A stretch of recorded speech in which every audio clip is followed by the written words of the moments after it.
Ok, eh ben bonjour et bienvenue. Donc Tom et son forum, alors présenté par l'équipe nationale Magistère, Michel Dumortier, Jacques Dubois, Jacques et Michel, s'il y a des similitudes avec...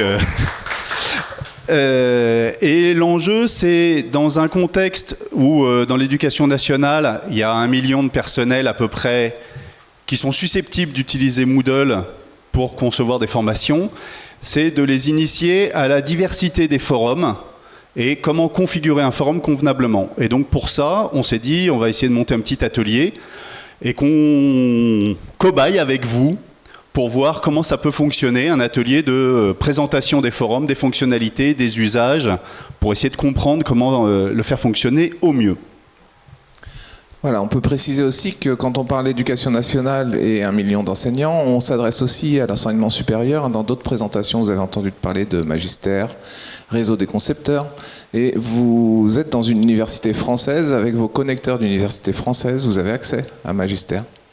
Donc vous pouvez aller aussi sur le réseau des concepteurs, récupérer des parcours de formation et les utiliser après dans votre Moodle, sachant qu'on a assez peu de plugins spécifiques sur notre plateforme. Donc les enjeux que a commencé à évoquer Jacques il y a quelques instants vont tourner ici autour des forums. Donc l'idée, c'est d'identifier tout ce qu'on peut faire avec un forum et de voir que ça nous donne un grand espace de liberté, ce qui est un peu le principe du terme d'origine d'où vient le mot forum. Liberté d'échange. Donc on va vous présenter comment on peut adapter des forums à des contextes d'usage et puis notre visée avec nos enseignants qui ont des fois du mal à rentrer dans la formation, qui ont du mal à s'investir, à échanger et encore plus à distance, c'est de stimuler leur engagement et de les faire participer. Quand on a un groupe d'enseignants que l'on forme, il n'y a rien de plus difficile que de les faire participer à distance et le forum est un très bon outil pour motiver cette participation. Alors, Moodle permet beaucoup de choses, vous le savez peut-être déjà. On peut proposer des forums de types différents, donc on va balayer ces possibilités. Proposer des paramètres de configuration assez spécifiques, comme dans les autres activités Moodle. On peut restreindre l'accès, on peut utiliser la fonctionnalité de groupe, de groupement. Il y a des possibilités d'abonnement qui sont parfois difficiles à gérer puisqu'il y a génération de messages divers et variés en fonction des abonnements qui sont proposés. Donc on peut jouer sur ce paramètre. Et puis, pour pouvoir faire ce suivi de nos participants, on peut rentrer finement dans l'achèvement. Donc allons-y, Jacques, explorons.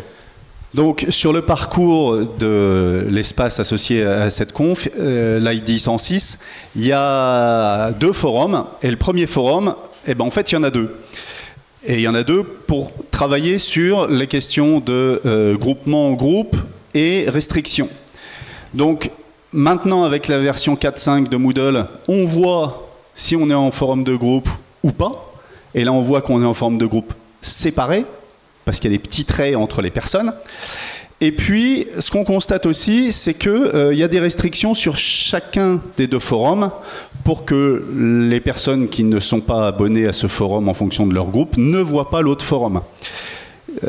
Et puis, dernière chose, les restrictions, elles sont faites en fonction des groupes et groupements. Donc, les groupes 1, 2, 3, 5 sont dans le groupement. Et le groupe 4, il est dans le 2e forum. Tout ça, le présenter aux participants en leur faisant vivre, ça nous semble quelque chose qui est intéressant. Avec comme synthèse, quand on est en mode groupement, tous les utilisateurs ont les mêmes consignes, alors que si on fonctionne avec des restrictions, on peut gérer les consignes par groupe ou par type de restriction, si on fait les restrictions par groupe. Et puis, groupe séparé, on ne voit pas les contributions des autres participants, alors que les groupes visibles, on voit les contributions des autres participants. Ça, c'est toi. Et ce forum permet aussi de structurer les échanges qui sont proposés aux participants. Donc ça nous permet, en fonction de ce type de forum ici, donc ici on est sur un forum, chaque personne lance une discussion unique, de cloisonner, voilà, de limiter la discussion, de la focaliser sur la présentation d'un élément participant. Quand on a un forum unique de ce type-là, chaque personne lance une discussion unique, le participant ne peut lancer qu'une seule discussion. Et donc ça génère des échanges sur cette discussion-là. Donc il doit bien choisir son sujet, parce que s'il propose un sujet qui est pas bien à côté de la plaque ou au centré, il pourra que utiliser son sujet qu'il a lancé en premier et échanger avec les participants. Donc ça impose de bien réfléchir à ce qu'on propose. Et puis on se focalise sur les réactions à ce sujet qu'on a posé en premier. Donc dans le cas particulier là, c'était de demander, est-ce que vous avez utilisé le forum pour un usage spécifique ou détourner un forum de son usage premier ? Vous dites l'usage et après les répondants proposent tiens, quelle configuration je ferais pour mettre en œuvre cet usage. Et on voit bien qu'il y a deux rôles différents entre celui qui propose le sujet et celui qui répond à la question. Et ça fait penser à l'atelier. Tout à fait. Alors, quand on a ce fonctionnement, l'avantage d'utiliser le forum avec une discussion unique, c'est qu'on sait qui participe. Ça, c'est principe de Moodle, hein. On a le nom de la personne qui participe et même quand on veut répondre, on sait à qui on répond. On peut choisir ou non de lancer des notifications, donc on n'est pas obligé d'envoyer des notifications à tout le monde à chaque réponse où on peut les proposer. Et ensuite, ce fonctionnement, il est au fil de l'eau puisqu'il faut aller d'une réponse à une autre, les échanges se font progressivement. La différence avec Atelier, c'est que dans Atelier, les contributions sont anonymes. Il n'y a pas la possibilité de faire de notification. Et donc, on a ce fonctionnement qui est cadencé. Lorsqu'on anime un atelier, il y a des dates, des achèvements, des moments où on doit rendre son travail. Si on regarde maintenant au niveau de l'achèvement, pour l'atelier, l'achèvement, il est centré sur celui qui a proposé le document et les relecteurs apportent leur contribution, leur feedback, des notes peut-être, mais l'achèvement ne portera jamais que sur la personne qui a déposé le document à l'origine. Alors que sur un forum comme ça, avec questions-réponses, on peut faire l'achèvement sur celui qui a déposé le sujet initial ou sur celui qui répond. Et ce qui fait que contribuer et répondre peut être une raison d'achèvement qui est différente et qui peut être riche par rapport à l'atelier où celui qui répond ou qui corrige, eh ben lui, il est jamais valorisé. Donc ça peut être envisageable comme chose. Dans un fonctionnement universitaire, vous pouvez, comme vous le savez peut-être déjà, hein, utiliser la note et donc évaluer aussi les productions de vos participants dans le cadre de cette activité forum. Voilà, donc le deuxième premier forum, l'idée c'était de faire... je n'arrive même pas à lire ce que j'écris. Voilà, c'est un forum question-réponse. Donc là, l'intérêt du question-réponse, c'est que les participants ne voient pas les réponses des autres avant de répondre, donc ils ne sont pas influencés par les réponses des autres participants. Et une fois qu'ils ont répondu, ils peuvent voir les réponses des autres. Donc ça fait penser au questionnaire, parce que c'est un peu comparable comme fonctionnement. Forum questionnaire, pourquoi je choisirais l'un plus que l'autre ? Les différences, c'est que dans le forum question-réponse, on a systématiquement accès aux réponses des autres, alors que dans le questionnaire, c'est paramétrable. Est-ce bien ou pas ? À voir. Et les notifications sont configurables. Dans le questionnaire, il n'y a systématiquement pas de notification. Et puis, le forum questions-réponses, c'est limité à des questions ouvertes. Alors après, on peut répondre oui, non, mais c'est peut-être moins intéressant. Alors que dans le questionnaire, il y a des QCM, des choix uniques, des choix multiples, etc. Donc ça permet d'avoir... Le questionnaire est plus riche sur le format de questions, mais après à voir si c'est pertinent ou pas, et si le forum ne peut pas justement, par les notifications, apporter une dynamique. Donc après, il y avait un deuxième forum, le forum d'entraide. Donc vous avez, je vous rappelle, tous ces forums à votre disposition sur le parcours ID 106, on va mentionner en ouverture. Sur ce forum-là, le choix qui a été fait de configuration pour vous présenter la façon de fonctionner, c'est de ne pas mettre les notifications. L'objectif, c'est de... Pardon.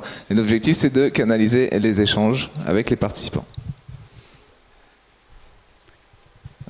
Donc pour ça, c'est encore un forum, une seule discussion. Donc c'est l'idée de canaliser ces échanges dans ce forum-là. Peut-être revenir donc en arrière avant de ça. Le forum une seule discussion, juste pour préciser peut-être son fonctionnement. Donc on ne met une seule discussion dans ce forum et on ne peut échanger que sur cette discussion-là. Ouais, ça permet de canaliser les échanges et d'être sûr qu'il n'y a pas de digression ou de sujet de discussion qui ne soit pas adapté à la discussion. Et que si on met des notifications sur ce forum, on sait que les participants ils recevront que des messages qui sont liés à cette discussion. Donc maintenant, il nous reste à évoquer l'engagement des participants et comment on fait pour susciter des réponses un peu plus riches ou des réponses plus pertinentes. On a 3 questions qu'on vous propose ici. Peut-être qu'on pourrait vous proposer d'y répondre. Je crois qu'elles sont dans le forum, on va en parler. Que pensez-vous de ce que dit la personne dans une vidéo? Si on pose cette question dans un forum, qu'est-ce qui va se passer? Si on dit que pensez-vous de ce qu'il dit dans cette vidéo, il dit, la réponse en général va être « je pense que ce qu'il dit est très intéressant ». Ou je me suis ennuyé en regardant cette vidéo si on va dans le sens contraire. Donc quand on dit que pensez-vous, on incite à donner une opinion tranchée en une phrase et on n'incite pas forcément à développer son propos. Alors que si on pose, deuxième type de question, quelle stratégie présentée vous semble la plus adaptée à votre contexte? Ici, on va demander aux participants de réfléchir un peu plus à la façon de structurer sa réponse puisqu'il va devoir expliciter la stratégie dont il va parler. Et enfin, on peut aussi proposer de choisir ici, choisir une des stratégies présentées et exposer comment vous la mettrez en œuvre dans votre classe. Donc toujours avec la base, une même vidéo, 3 questions qu'on peut poser différemment. Et donc là, on explicite qu'on attend l'analyse de plusieurs stratégies qui sont présentes dans la vidéo. Donc on oblige peut-être à faire un deuxième passage sur la vidéo, un deuxième visionnage. Voilà, donc pour conclure sur ces niveaux d'engagement, on vous a remis les différents niveaux d'engagement qu'on peut proposer, donc d'être réceptif, actif, créatif ou interactif. Et puis, de vous questionner sur l'activité mentale des participants lorsque vous proposez des interactions sur un forum. Voilà, donc on a fait un peu le tour de la présentation. Maintenant, les questions qu'on vous pose sur les forums, sur les configurations de forums, par exemple, qu'est-ce que vous faites, vous, des contributions d'un forum autour d'une ressource? Quand vous êtes en formation, vous mettez un forum, vous demandez aux gens, voilà, partagez-nous votre avis sur... Voilà. Qu'est-ce que vous en faites des contributions? La question est ouverte. Parce que c'est quand même une question. On demande aux participants d'agir, d'interagir, et puis finalement, qu'est-ce qu'on en fait? Est-ce que vous en faites une synthèse? Est-ce que vous faites un retour? Est-ce que vous faites une évaluation? Waouh! Vous n'utilisez pas les forums? Bonjour. Bonjour. Oui, chez nous, on utilise les forums, disons beaucoup. Et quand on parcourt les forums, généralement, on met ça dans un tableau, on fait une analyse, on va dire, statistique, des retours. Et c'est ça qu'on utilise pour améliorer, notre offre de formation. D'accord.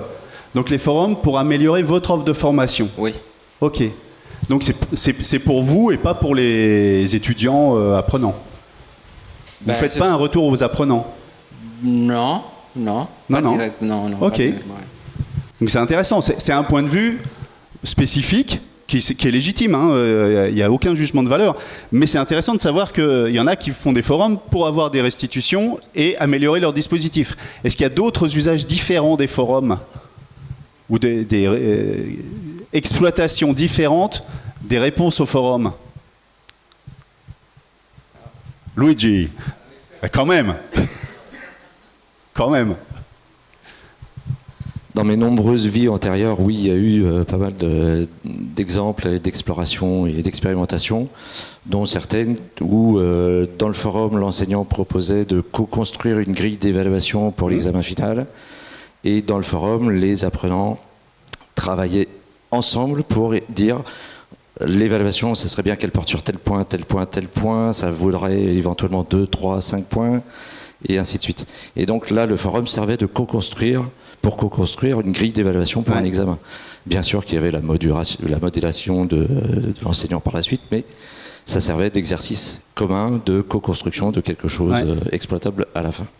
Ouais, donc, un exemple. Ouais, c'est un exemple. Et là, on voit que c'est complètement différent comme usage du forum et que la finalité que l'on a, l'intention que l'on a au départ, induit des éléments sur la le choix du forum, le choix de type de forum, la configuration, les restrictions, les choix de groupe ou autres.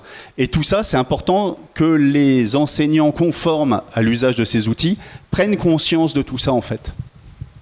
Voilà, prennent conscience que suivant l'intention que j'ai, eh ben, il va falloir que j'aille réfléchir à ce forum-là, comment le configurer, et donc présenter et faire vivre différentes modalités de forum. Alors, que ce soit pour évaluer sa formation ou pour engager les participants à être acteurs de leur évaluation, finalement, vous avez touché tous les deux à l'engagement. C'est-à-dire que essayer d'avoir des retours sur ce que vous proposez en formation, c'est aussi se dire on va s'améliorer et on invite les personnes à s'exprimer. Donc on les engage à participer. Donc ça, c'est super important.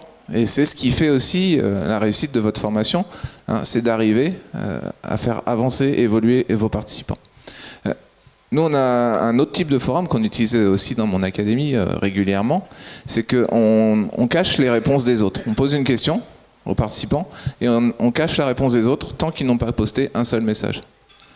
Pourquoi ? Parce que cette question, elle va être orientée sur la stratégie, par exemple, dans les questions que tu as proposées, et on ne voudrait pas que les participants soient influencés par l'analyse des autres. Mais on veut aussi qu'ils puissent en profiter. Donc, on leur propose ce dévoilement qui vient après le fait qu'ils aient posté un premier message, et on leur proposait aussi d'utiliser le pouce levé par rapport aux différentes stratégies qui étaient proposées par les collègues. Donc après, en présentiel, on revenait sur ce travail sur le forum. Donc c'était aussi une façon de les engager dans l'usage de leur forum. Encore un autre exemple. Voilà, donc on a fait le tour de notre présentation. On est à votre disposition pour toutes les questions que vous pourriez avoir. Et on vous remercie.